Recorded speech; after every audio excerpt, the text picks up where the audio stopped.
Get off my fucking TV and save me the misery. And all you fucking goons, just grab a cold beer. The man of the hour is finally here. JD from New York, 206. It's time for Off the Script.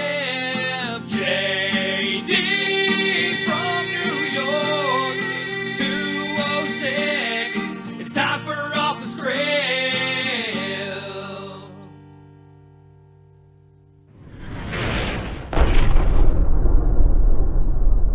What is going on, guys? JD from New York here.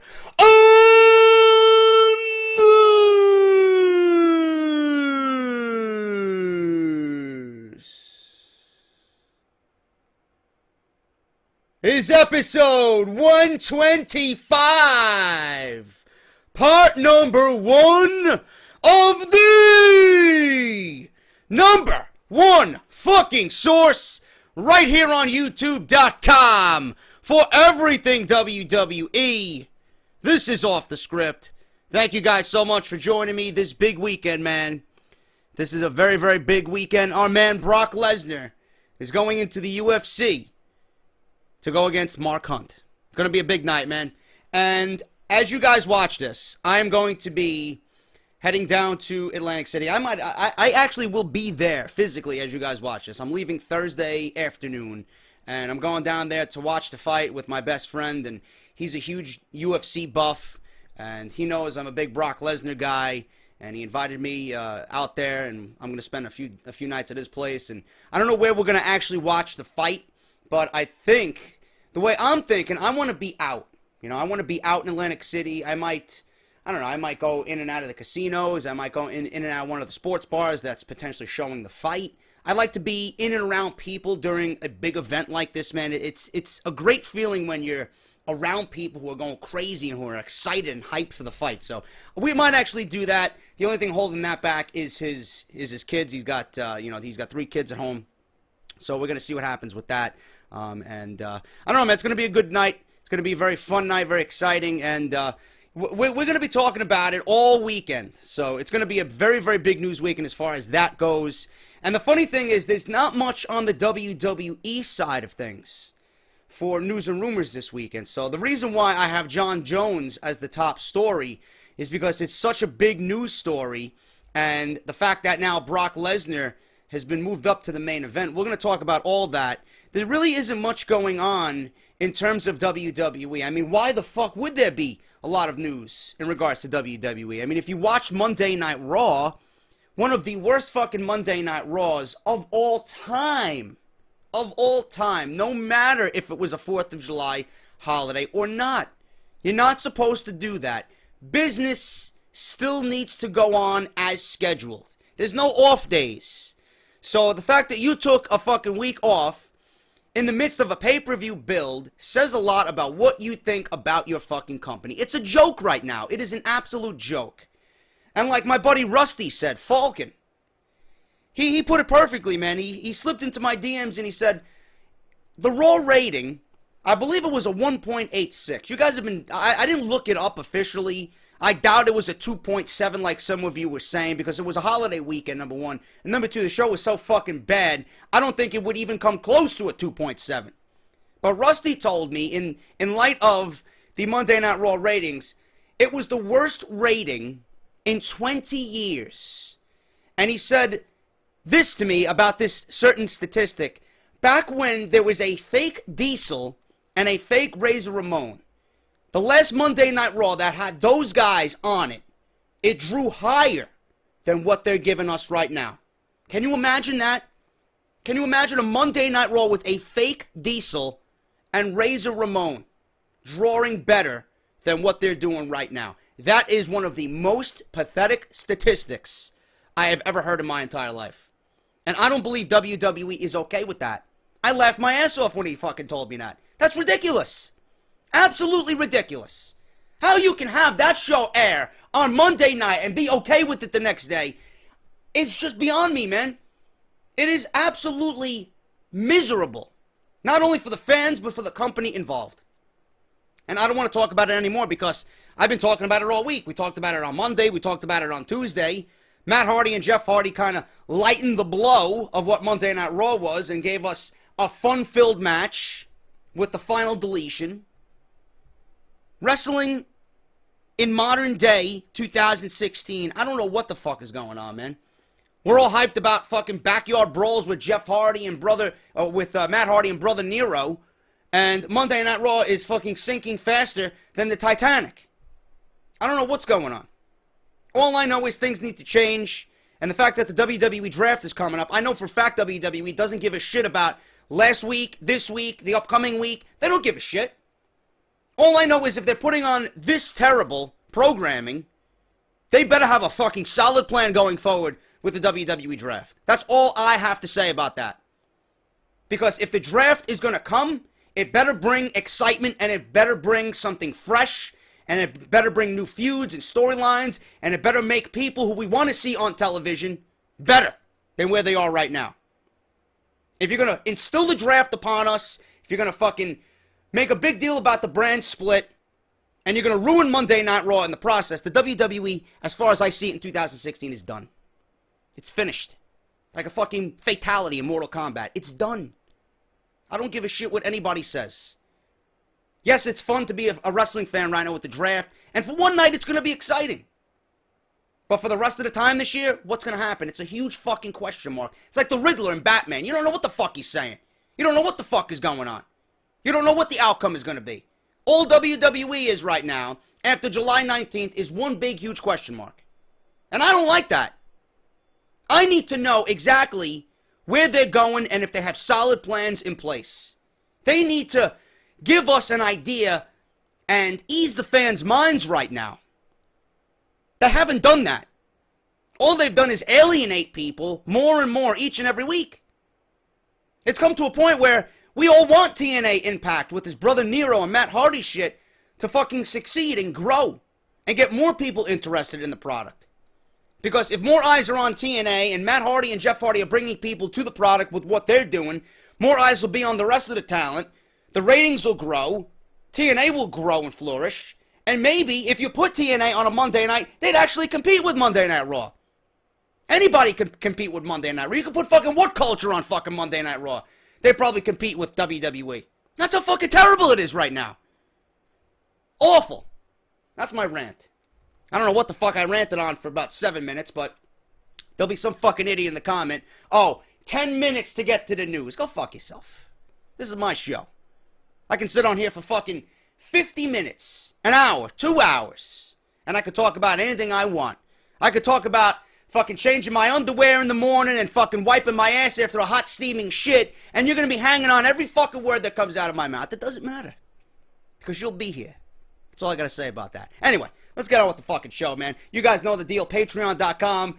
Support me if you guys want to. Read the mission statement on there. You guys are fucking kicking ass. Thank you to all the recent Patreons this week. You guys are unbelievable. Continue to do so. Patreon.com/JD from NY206.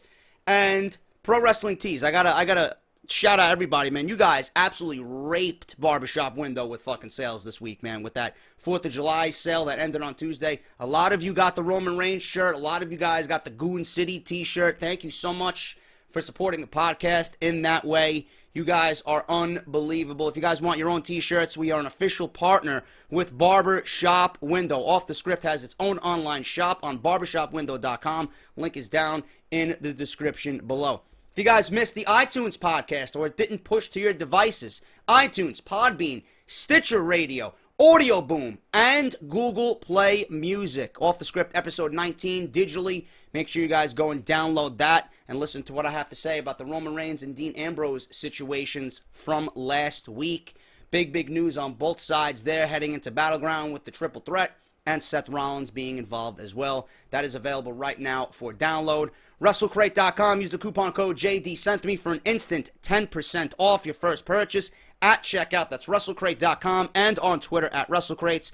I don't know where the fuck my crate is, but people were tweeting me that they got a Roman Reigns Funko Pop, and I'm very disappointed in the fact that I did not get my WrestleCrate yet. So I don't know what's going on with that. You guys know I do an unboxing here every month for you guys, so it hasn't been available to me as of yet. I don't know what's going on, but if you guys want to take advantage of that, JD sent me for an instant 10% off. And as always, Twitter, JD from NY206, and subscribe to the YouTube channel. I don't know what the fuck you're waiting for, man. Anyway, let's get on with the news, man. Let's get on with the news. Jon Jones. Interim UFC light heavyweight champion Jon Jones has been pulled from his title unification bout against Daniel Cormier at UFC 200 on Saturday after the U.S. Anti-Doping Agency informed Jones of a potential doping violation on Wednesday.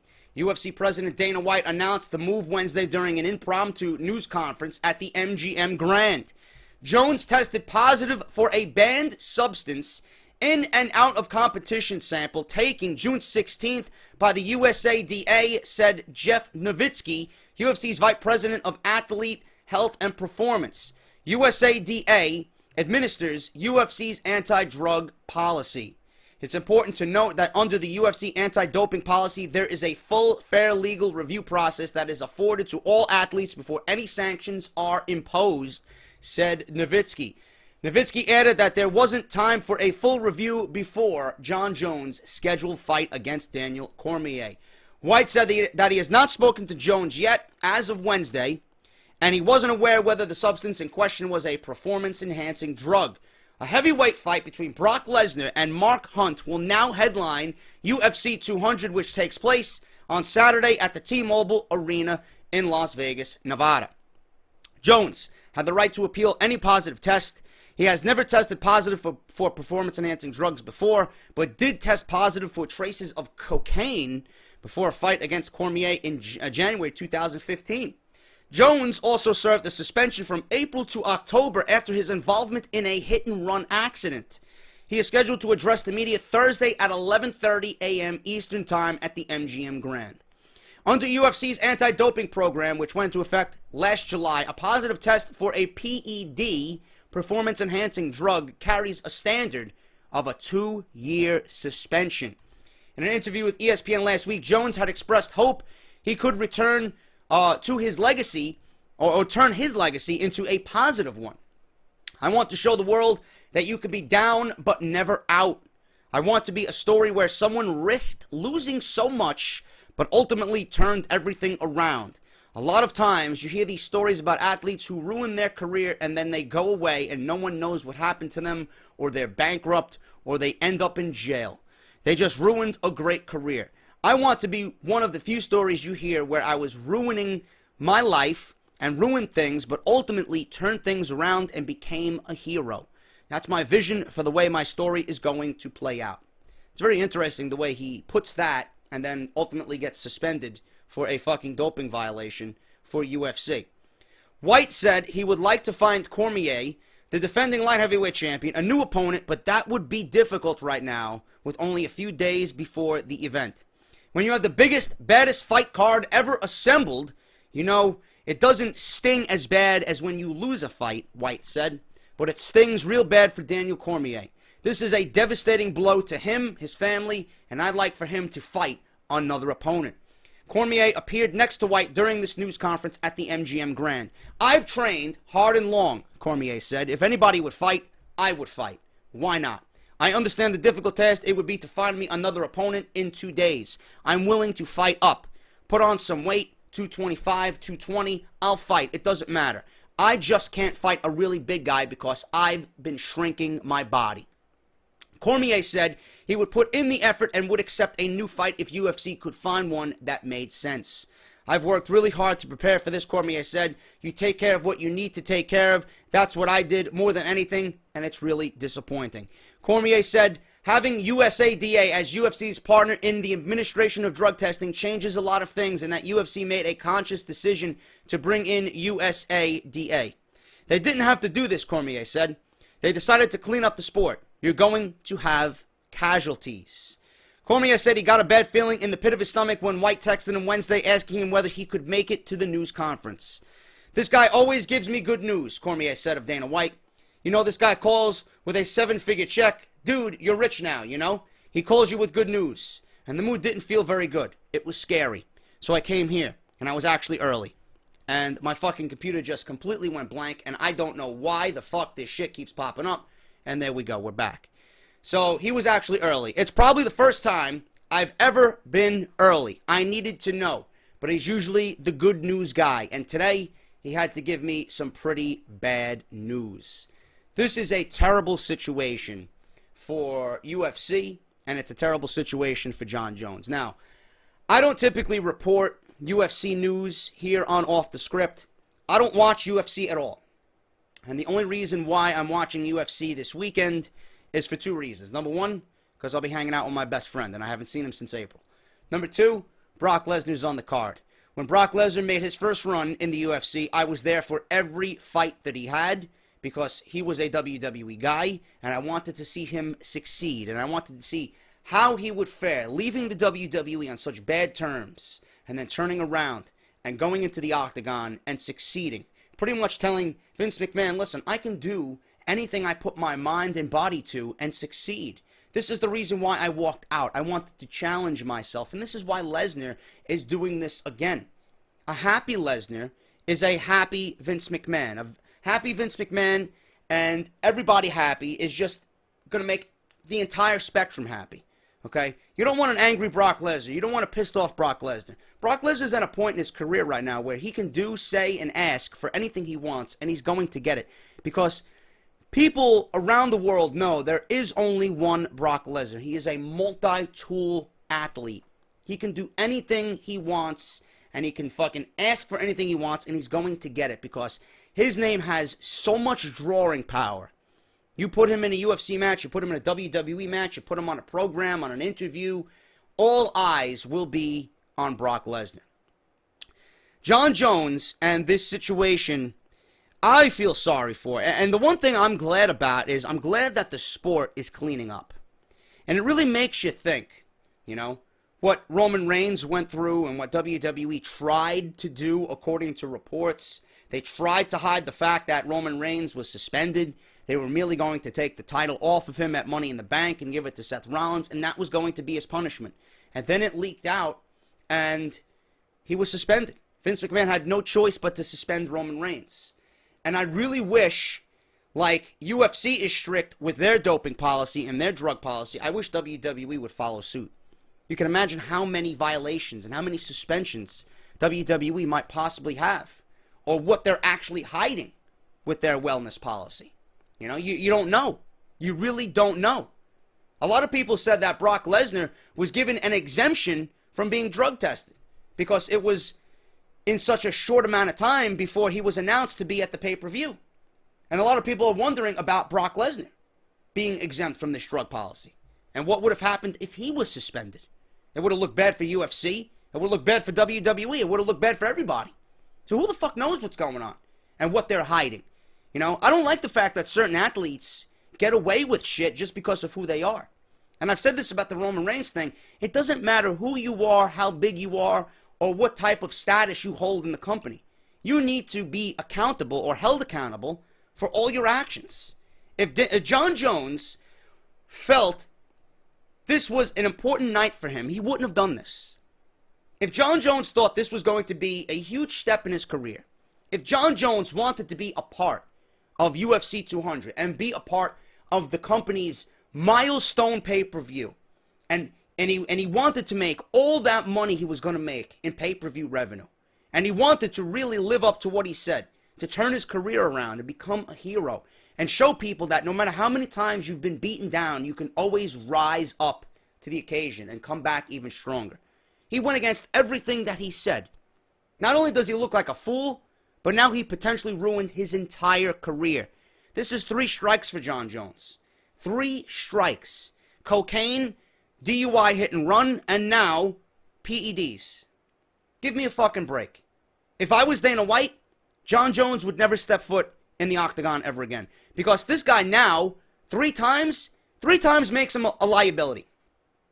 One mistake, I understand. Cocaine, okay. Shit happens. DUI hit and run, okay. It's not the first time we heard of an athlete in a DUI situation. But now, 3 times, especially now for PEDs, right before the biggest fucking pay-per-view the company has ever had, you're going to get suspended? You're going to cost Dana White money? You're going to cause the pay-per-view card now to suffer without a marquee match, a match that everybody was fucking anticipating. This guy needs to be kicked out of the sport. That's going to teach him a fucking lesson. That's going to teach him a lesson. With Jon Jones kicked out of the sport, it needs to be such a harsh punishment that it's going to rock his fucking foundation, and he's going to say, you know what? Now I'm going to clean up. Because after 3 strikes and embarrassing yourself in the company, I would do the thing and get rid of him. Cut him loose. That's the only time you're going to have this guy fucking finally wake up and realize, I fucked up. I am a fuck up. And at that point, he'll make the proper steps to get better. He'll take the steps to get better. And Dana White can only hope that this guy cleans up his act. 1, 2, 3 years, however long it fucking takes. And in the meantime, he can continue to train, continue to make his body right, diet, work out, stay in shape. And then when Dana White sees the progress that Jon Jones is making, and this guy has been away from all this negativity and all this bullshit, and he gains just a little bit of trust from Dana White, then Dana White could eventually in the future open the doors for him to make a return, and he can be the hero that he wants to be.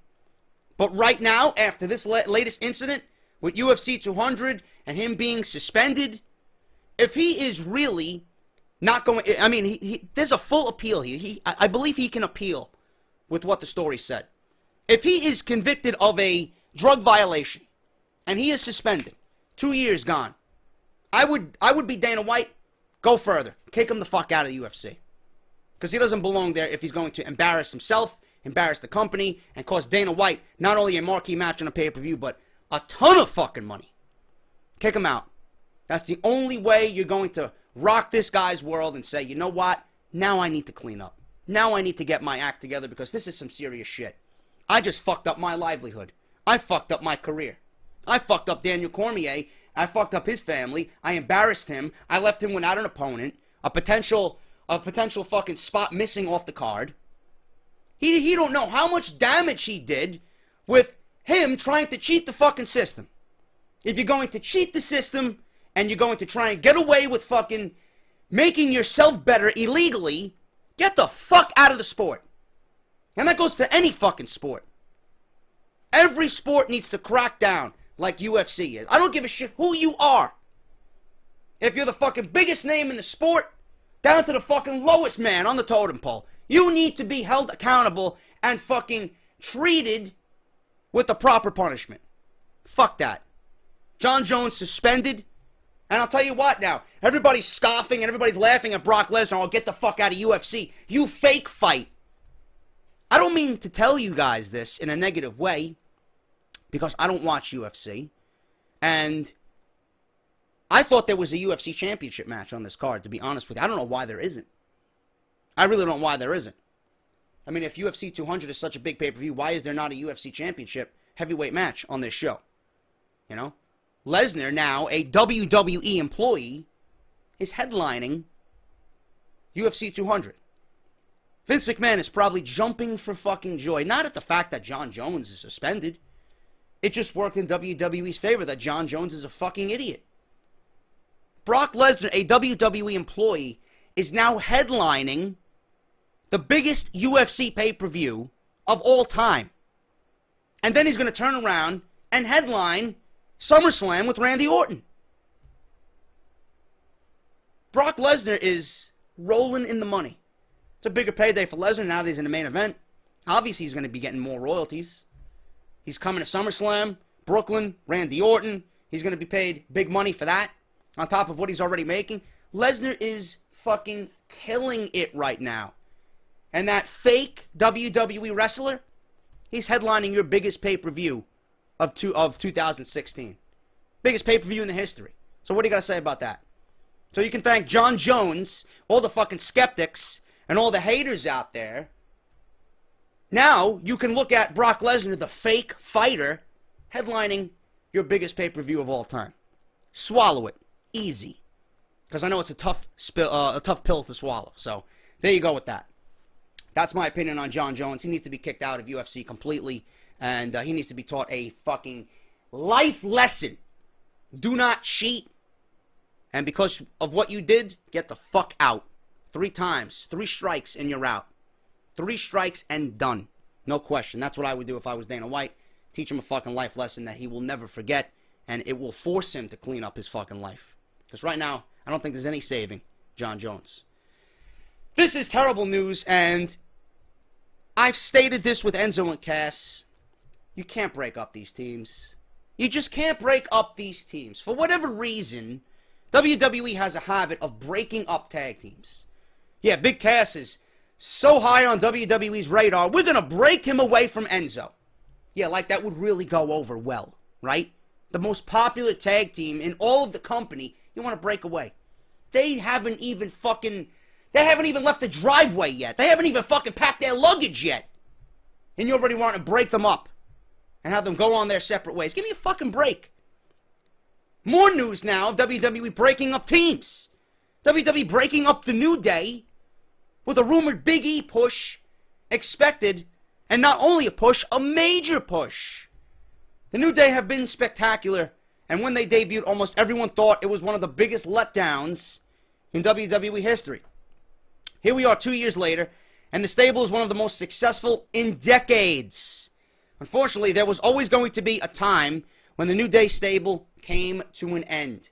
The WWE draft is a major obstacle, and the powers that be are on the fence about how the New Day will be handled.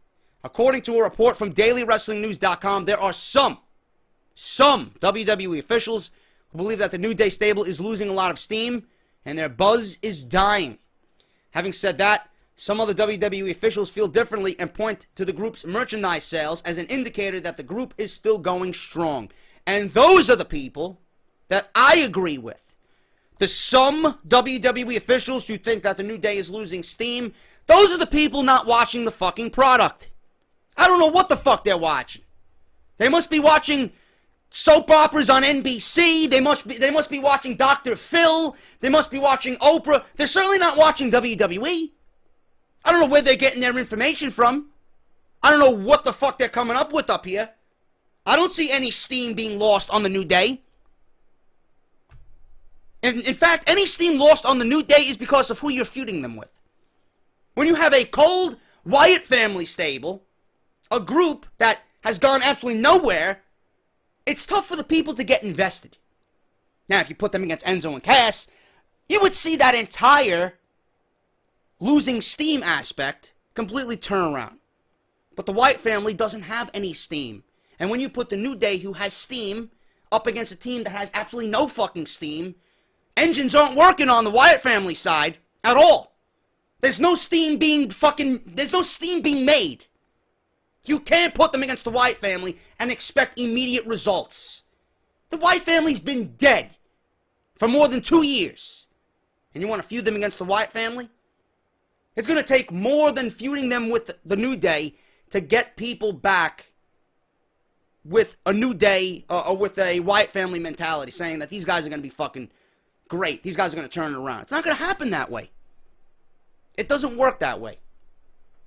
So some WWE officials feel that the merchandise sales are an indicator that the group is still going strong. Ultimately, the argument is if the New Day should be split in the WWE draft and brand split. If the former had their way, the New Day would split up. But the latter obviously would argue the opposite. If the New Day is split up, the expectation is that it would mean big things with Big E. The rumors are claiming that he would receive a major singles push on his own. However, many within the WWE are scared of Kofi Kingston and Xavier Woods getting lost in the mid-card again. And before I even said it myself, the fucking news report stated it again. The one reason why I would not even think about breaking these guys up is because automatically Xavier Woods and Kofi Kingston would be lost. Do you guys remember Kofi Kingston on his own in the mid-card? What happened? He went absolutely nowhere. Decent worker, but he never went anywhere. What was Xavier Woods doing? Fucking dancing with the Funkadactyls. Came out with a huge fucking afro and one of them fucking 70s porn star mustaches. Give me a fucking break. You're going to take Big E away from the New Day, and If they really want to do that, it's okay to break Big E away from the New Day. Keep the New Day intact. Have them recruit a new New Day member. Have them replace Big E. Don't break them away completely. Why would you do such a thing? And if you're not going to replace Big E, you're automatically going to kill Xavier Woods and Kofi Kingston in one fucking swipe. Going to be done for both. They're going to be lost. They're not going to know what to do with them. They're going to revert right back to where they were before the New Day. And nobody wants to revisit those days. Big E has a lot of potential, yes. But how long has the New Day been going with this gimmick? It hasn't even, to me, it hasn't reached its peak yet. It hasn't reached that point where a lot of us typically get bored with it. I'm not bored with it. I think they have a lot more to add in the tag team division than they do individually. The tag team division needs to be right. They need to be a flag bearer for the tag team division. If you're going to break them away and split them all up, it's not going to do the company good. It's not going to do them any good. One might find success. The others will not find success. You can't do that. You got to use these guys to the best of their fucking ability. And how all three thrive and how you get the most out of all three is by keeping them together. You have three unbelievable talents right there as a group. If you split them away, their stock dramatically falls. I don't understand how WWE doesn't see this. I mean, I don't think WWE realizes what they were before the New Day. Is that what they want to have happen? Because of a WWE draft?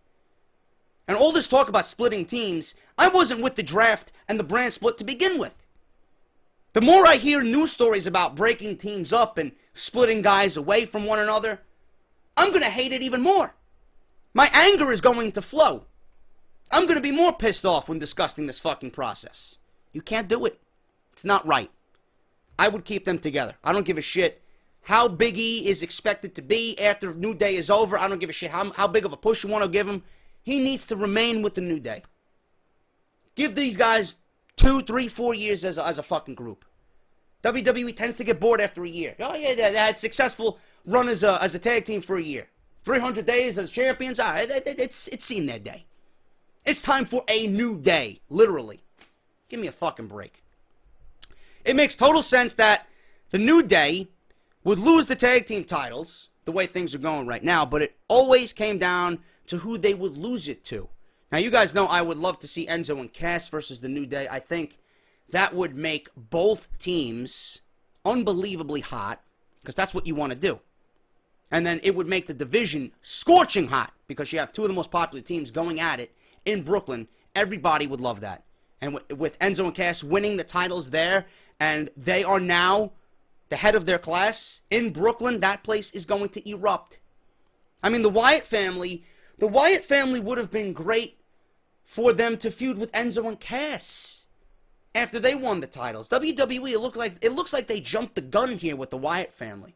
This makes no sense to me. And again, I'm going to say, the use of the Wyatt family upon return now recently, this was a massive mistake. This was a big mistake for the Wyatt family. I don't know where they're going with the storyline. Don't get me wrong, it's intriguing. I'm very curious to see what they do with Xavier Woods and why he's acting the way he's acting. Are they going to take a page from TNA's book with this Brother Nero, Matt Hardy thing? I don't know. Because the Wyatt family now is inviting the New Day out to their neck of the woods. I don't know what the fuck's going on. Maybe they have a fucking swamp-like brawl. I have no fucking idea. You know? I wouldn't be surprised if WWE takes a few ideas from TNA, because TNA and what they're doing with Brother Nero is fucking hot right now. People are talking about it. And WWE always has to fucking be that cock block. They got to get in on what's hot, because they didn't originally come up with it. Whether it's a trendy news topic or a trendy fucking fad that's going around in Hollywood, or a hot fucking movie that's out, or a hot sports team that fucking just won a championship, they always got to use some type of fucking mainstream bullshit integrated into their shows. And WWE, like I said, I would not be surprised if they take a page, or 2, or 3 from Brother Nero. That's just my opinion on that. But the Wyatt family should have been introduced by taking Roman Reigns out and having him off television. I would have had Bray Wyatt and the Wyatt family destroy everybody in the Shield. Everybody. Reigns, Rollins, and Ambrose. And for one night, I would develop all this storyline for 3-4 weeks. Reigns is out. Ambrose and Rollins going against the Wyatt family. I would have that match booked at Battleground as a pretty much a moment to relive from their earlier years when both teams were going at it, when they were at their fucking best. I would love to see that again, you know? That would at least give the Wyatt family something to do, and you could actually have the Wyatt family go over in that match because it's all going to lead to a dissension between these guys anyway, or something along those lines. And then you can have the triple threat match at SummerSlam. And then the Wyatts can move on to Enzo and Cass after SummerSlam is over. WWE could have went about this a completely different way, but instead they're giving us a New Day Wyatt family match that to me right now still makes no sense. So the New Day could lose the titles, and it would need to be a worthy team that is more capable of being better than the New Day on any given day. The Wyatt family may be that team. According to Cage Side Seats, we should not be surprised to see the Wyatt family take the tag team titles from the New Day, and we expect to eventually see a title match. Some would say that WWE could not do a 3-on-3 match for the tag team titles. Technically, that is true, but there are some loopholes that would allow them to do so. If the Wyatt family are allowed to use the Freebird rule for themselves, the same thing the New Day uses would apply to the Wyatt family. Most expect Braun Strowman and Eric Rowan to be in the match with Bray Wyatt on the outside, similar to what the New Day will do with Xavier Woods. That seems to be the way that the Wyatt family is trying to mess things up, storyline-wise. He has managed to get inside the head of Xavier Woods. Xavier has never been this spooked with anyone that the New Day has gone up against. The trio has gone up against many of the best teams in WWE. So it's not as if they have never been or seen competition before. However, New Day is more than capable of saying that they have never seen any team quite like the Wyatt family. Led by Bray Wyatt, they have to run through some of the top names in WWE, including the likes of John Cena, Roman Reigns, and current WWE champion Dean Ambrose. While the men have always found a way to overcome, they were never able to find a way to work against Bray one-on-one. In a team environment, the Wyatts always seem to thrive. They hold the distinction of saying that they have never gone down to the Shield in a 6-man tag team match. I don't know, man. I honestly think WWE could have went about this a completely different way. But what we take away from this, that's the most important, is if you break Xavier Woods and Kofi Kingston away from Big E and you completely break away the New Day, it's not going to be best for Xavier and Kofi. It's not. It's not. You got a quality act with 3 great talents who have thrived in a year and a half and have been able to free themselves and be themselves and have fun. Why would you take that away from them? As a unit, they thrive. Together, they are expected to go nowhere. Leave it as it is. If it's not broken, do not fix it. That's what I'm going to say about this new story. WWE reigniting the push for Baron Corbin after WWE draft and a brand split. Wow, I would hope so. The Andre the Giant Memorial Battle Royal is cursed. Cesaro won the match the first year, but not even the heat of Paul Heyman could give him a quality run after WrestleMania 30. Damien Sandow had the biggest moment of his career in the match, but lost to the Big Show, who did nothing with that victory.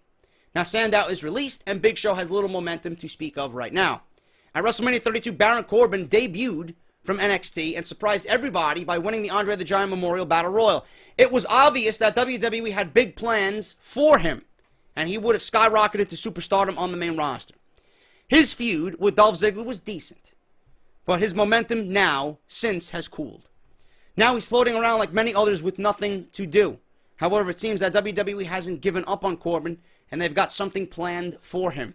Tonight, or this week on Raw, I should say, WWE aired the following hype video trying to reignite his momentum on the main roster.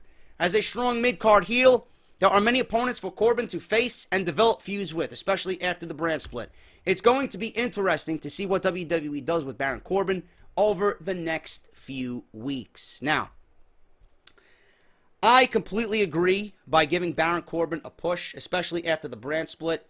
I say put Corbin on SmackDown. I say put Randy Orton on SmackDown. I think those two would be fucking fantastic together. You know? I don't know whether you want to have Randy Orton come back, and I don't know what his fate is going to be following this Brock Lesnar match. I can't expect Brock Lesnar to lose at SummerSlam. So you're automatically going to put Randy Orton in a match in which he's going to lose.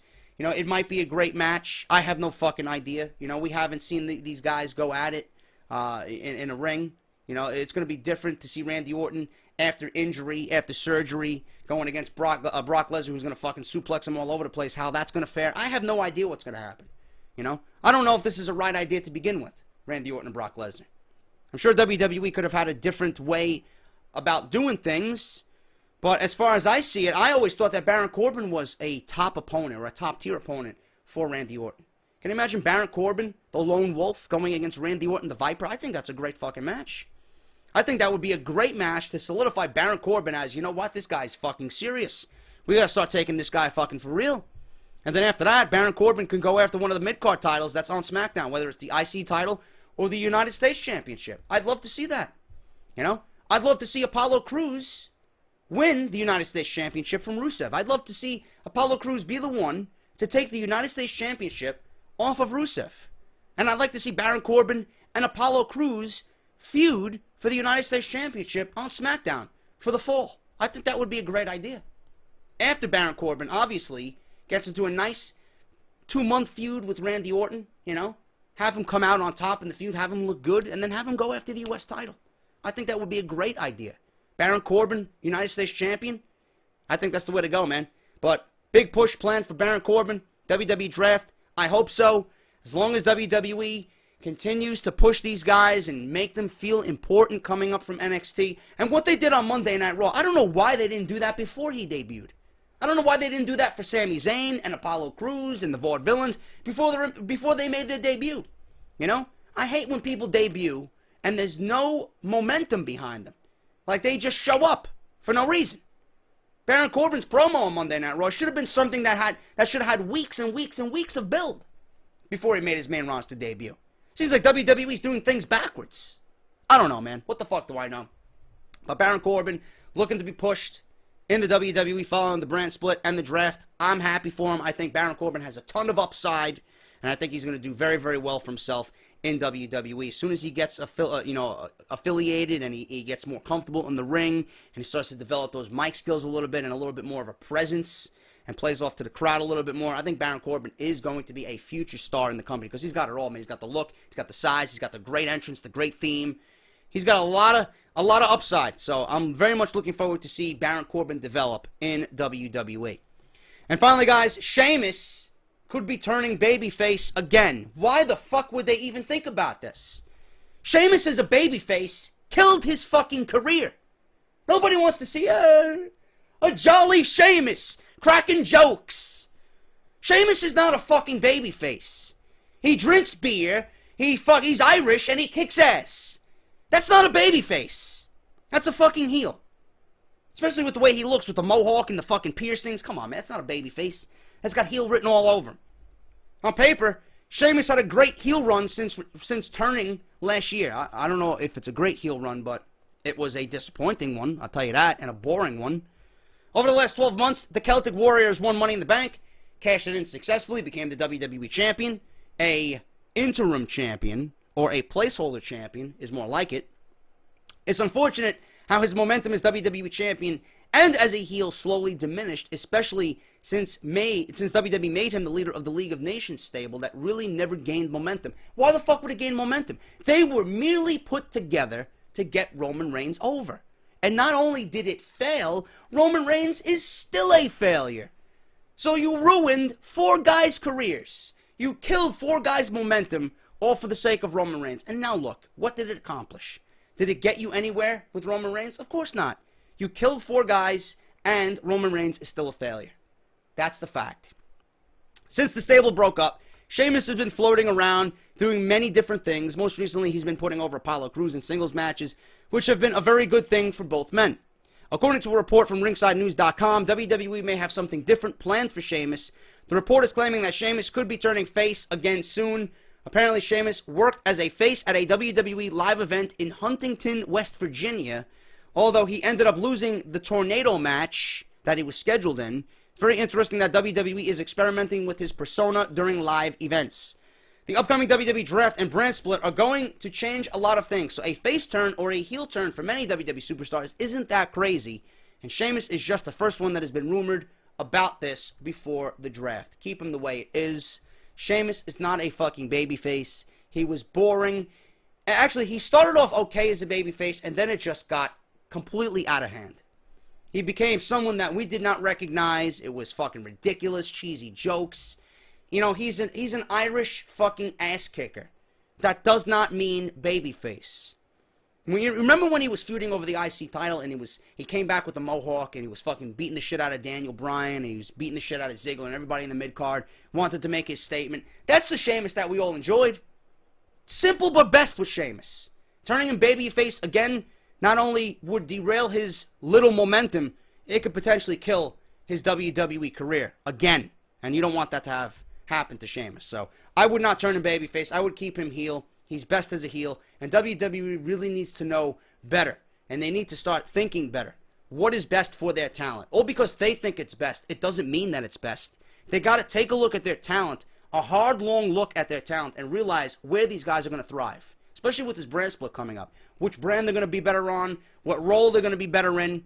WWE needs a solid plan, because right now, after this fucking episode and some of these news stories, I don't think WWE has a fucking clue as to what they want to do. Whether they're true or not, I don't know, but from what I see and what I read and what I discuss, it looks like WWE does not have a fucking clue as to what they want to do.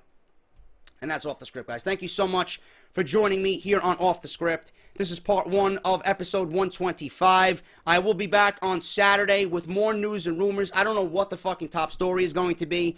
I'm seeing here that WWE again is rumored to turn Roman Reigns heel upon return at Battleground. I have no fucking idea, man. You know, at this point, I don't believe anything with Roman Reigns. If it happens, it happens. Until then, it's all fucking bullshit. It's all fucking smoke. Nothing. So I don't know what the top story is going to be. Hopefully something breaks before I leave for Atlantic City, because right now it's Thursday at 1 p.m. You guys are going to be seeing this on Friday. I don't know what the top story is going to be. Like I said, there hasn't been much story going around in the world of professional wrestling, especially with UFC 200. So it's all going to be UFC this weekend. Everything and all the news outlets, everybody's going to be talking about UFC and Brock Lesnar and Mark Hunt and Jon Jones and everything that's happening with this fucking drug policy violation. I don't know, man. Hopefully I got some big stories for you guys, and I'll have something. That's all I could say. I will have something for you guys. But thank you so much for watching episode 125, part number 1. If you enjoyed the video, hit that thumbs up. Let me know what you guys are thinking about all the top stories in this video down below. Sound off down below in the comments. And make sure to check out the Patreon. Follow me on Twitter. Subscribe to the channel. Check out Barbershop Window. Wrestle Crate. You guys know the deal. And the iTunes podcast is live, so make sure you guys go check that out. iTunes, Podbean, Stitcher Radio, AudioBoom, and Google Play, man. Check that shit out. And I will be back for part 2 of episode 125. Until then, I'm JD. I'm sweating my fucking balls off. And I'll see you guys in part 2 for Off the Script. I'll talk to you later.